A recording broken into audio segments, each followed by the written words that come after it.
Olá, tudo bom? É uma honra muito grande estar aqui, apresentando uma comunicação de pesquisa para o 14º Congresso Brasileiro de Terapia Familiar. Então, eu gostaria de começar me apresentando, né? Eu sou a psicóloga Ivana Freitas de Oliveira, eu sou pós-graduada em Terapia de Casal e Família pela PUC de São Paulo.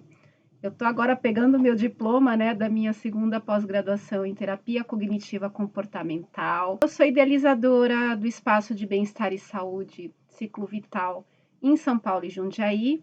Também idealizei, né, o curso Paz no Controle e o Baralho Emocionante, que é o que eu vou apresentar hoje aqui. Eu sou membro da diretoria executiva da PTF, que é a Associação Paulista de Terapia Familiar, e também no ano de 2019 e 2020, eu fui membro do conselho da Nexa, né, que é do Núcleo de Família e Comunidade da PUC. Eu também tive uma escola de ensino infantil, onde eu fui cofundadora. Tem um canal no YouTube, Psicóloga Ivana Freitas, quem quiser conhecer melhor o meu canal no YouTube, dá uma conferida lá.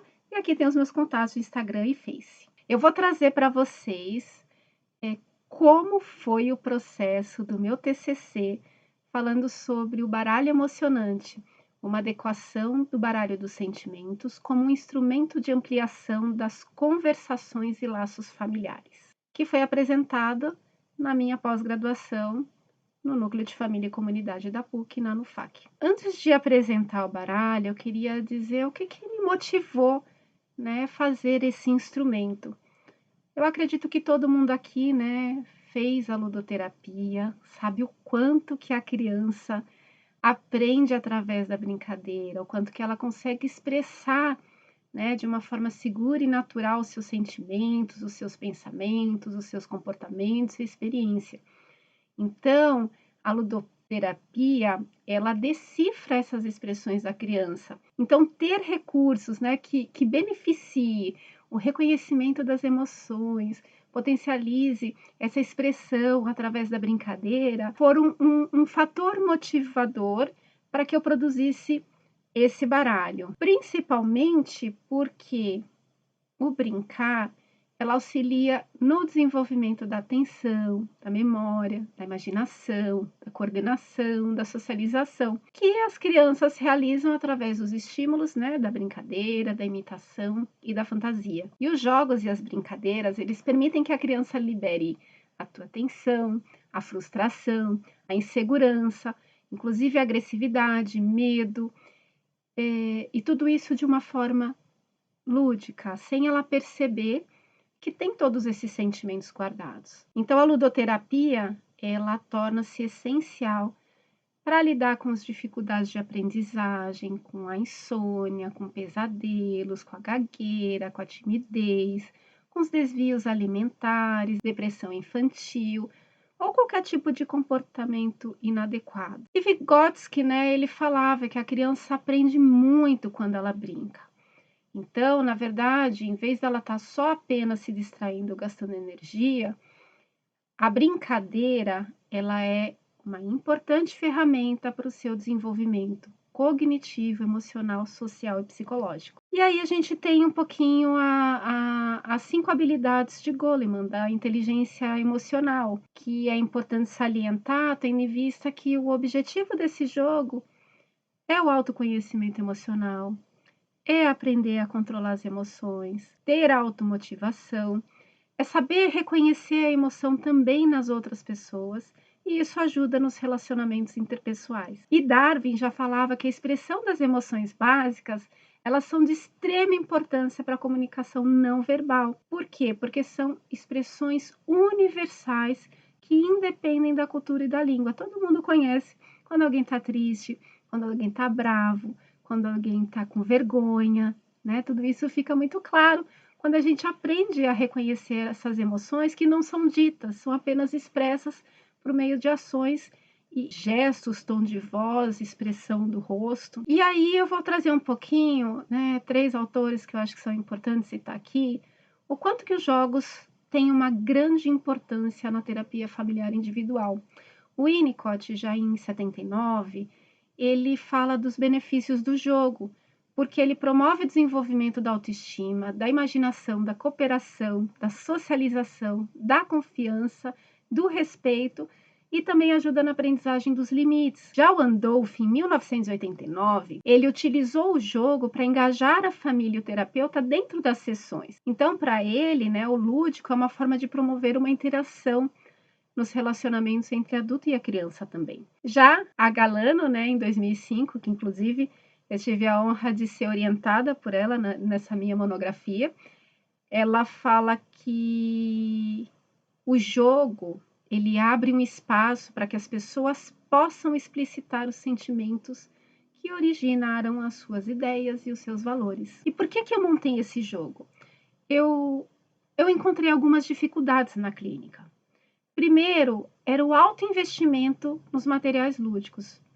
Em um mês, eu gastei mais de R$ 600 para montar minha caixa lúdica, para ter jogos, porque o que acontece? Eu não tinha jogo para todas as idades, então eu tinha que comprar vários jogos, e não é barato. E aí, junto com isso, eu tive a necessidade de ter um espaço muito grande para poder armazenar esses materiais. Fora que eu alugava salas, então eu atendia em 3 lugares diferentes. Eu pegava aquela caixa enorme, e aí eu subia a escada, descia a escada, aquele monte de material, e aí tinha esquecido alguma coisa, aí não servia, e alguns serviam para umidade, outros não, então era uma coisa muito complicada e nada prático, principalmente para quem não tem um espaço fixo, né? E outra, cada público exigia diferentes recursos e instrumentos. Era difícil você ter um instrumento que servisse para todos os públicos. E tudo isso porque eles eram muito específicos por idade, por gênero, inclusive por demanda. E eu acabava comprando alguns recursos que eu usava uma vez ou outra, de vez em quando, não dava para usar várias vezes, porque, né, às vezes é um recurso que você usa ali pontualmente, então não era um jogo, ele tinha uma função de avaliação. Fora isso, tem a baixa durabilidade, porque você usa em excesso, né, e aí acaba não tendo a duração que você precisa. E a dificuldade de locomoção, né, como eu falei, né, de ficar levando de uma clínica para outra. Então, a solução seria criar um único instrumento que atendesse todas essas necessidades.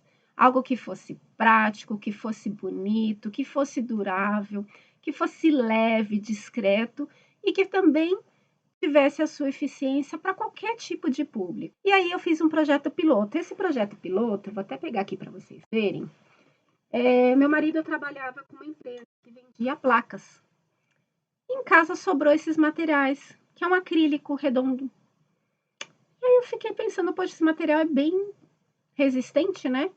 Eu comprei os adesivos na internet e colei, né? Eles e fiz um jogo de baralho dos sentimentos. Então eu fazia várias atividades com esse instrumento. Ele foi muito útil, de fato. Só que ele não tinha muita possibilidade de utilização. Ele acabou se tornando limitado, né? Principalmente para alguns públicos, embora eu usei bastante. E aí eu queria fazer uma adaptação desse baralho dos sentimentos, que eu nomeei como baralho dos sentimentos, né? E criei o baralho emocionante. O baralho emocionante é esse daqui, ó. Então, ele vem nessa caixinha. Aqui tem instrução.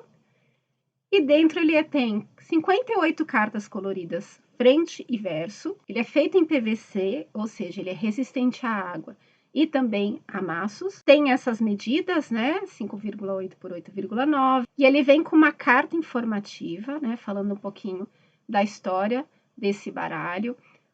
Uma caixa personalizada e plastificada. O manual de instrução em PDF, que tem mais de 15 opções de jogos. Então, ele foi registrado no meu nome e ele apresenta infinitas possibilidades de uso, inclusive nos contextos familiar, educacional e profissional. E aí, tá aqui a capinha. O baralho emocionante por dentro é assim, então tem todas as emoções. Não foge muito disso, né? Por isso que eu falo que é uma adaptação.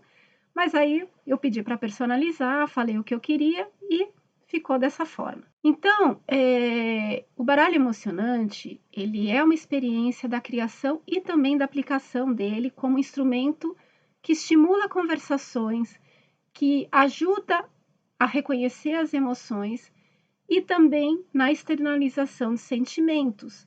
Tudo isso dentro das sessões de terapia familiar, em todas as etapas do ciclo vital. Então, ele foi pautado no quarto axioma de Watzlawick e dando ênfase, né, à importância do reconhecimento da linguagem analógica, ou seja, a comunicação não verbal, que são os movimentos corporais, o tom de voz, a mímica e a interpretação das emoções por meio das feições, tá? Então, qual era o problema que eu tinha para resolver? Então, era saber se o baralho emocionante, ele realmente poderia estimular as conversações e também ajudar na externalização dos sentimentos dentro da terapia familiar em todas as etapas do ciclo vital. O objetivo geral era compreender as interações familiares e como as famílias falam sobre seus sentimentos mediados pela aplicação do baralho emocionante. Isso foi feito nas sessões de terapia familiar, na busca de ampliar conversações sobre sentimentos, conflitos e dificuldades e fortalecendo o diálogo e os laços familiares. E os objetivos específicos seria de adaptar jogos de cartas conhecidos para um contexto que viabilize a expressão e o diálogo sobre sentimentos. Também mostrar, né, como foi usado esse baralho emocionante, o jogo da memória, na promoção da capacidade de falar, de reconhecer, de externalizar e refletir sobre formas mais saudáveis para lidar com as emoções. E além disso, ele tinha o objetivo de estimular as conversações sobre os sentimentos e as situações que o geraram. Essa aplicação ela durou 3 anos, né? Na verdade, quando eu comecei a fazer a pós-graduação, eu já tinha elaborado o baralho, já estava com ele pronto, e ele foi aplicado durante esses 3 anos até a apresentação do TCC. Então, ele foi realizado tanto com indivíduos e famílias, e ele se mostrou extremamente útil às sessões, porque ele realmente acabou facilitando na compreensão das interações familiares, na ampliação das conversações sobre sentimentos, sobre os conflitos e as dificuldades, e realmente fortaleceu o diálogo e estreitou os laços familiares. Esses dados foram coletados a partir da observação, né, desses objetivos atingidos, e foi feito com famílias de classe média alta com filhos a partir de 5 até 12 anos, e também casais com demandas de conflitos e dificuldades de relacionamento ou comportamento. Essa análise ela foi realizada de acordo com os significados atribuídos durante essa aplicação e sobre os objetivos alcançados durante esse processo terapêutico que foi realizado. E como que eu me inspirei?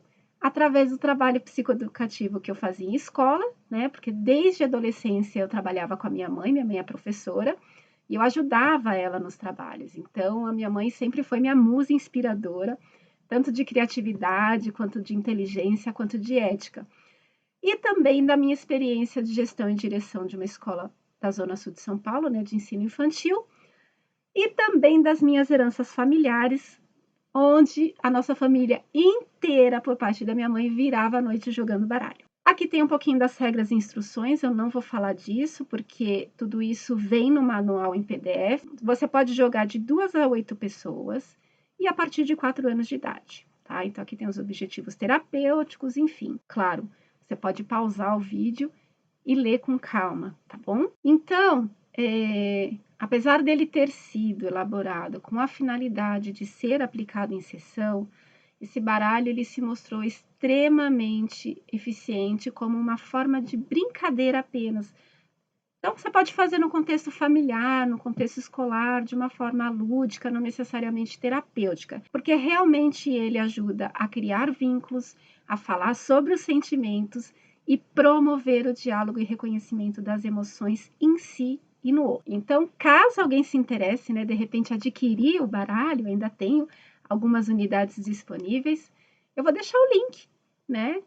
E caso você também tenha algum tipo de dúvida, pode colocar aqui, vocês têm minhas redes sociais, eu vou estar à disposição para tirar todas as dúvidas sobre esse trabalho do baralho emocionante. Obrigada. Aqui estão algumas bibliografias utilizadas tanto nesse slide quanto no meu TCC. Claro que tem muito mais, mas eu coloquei aqui pelo menos os principais e só tenho a agradecer essa oportunidade. Fico à disposição. Muito obrigada e bom congresso para nós. Um abraço.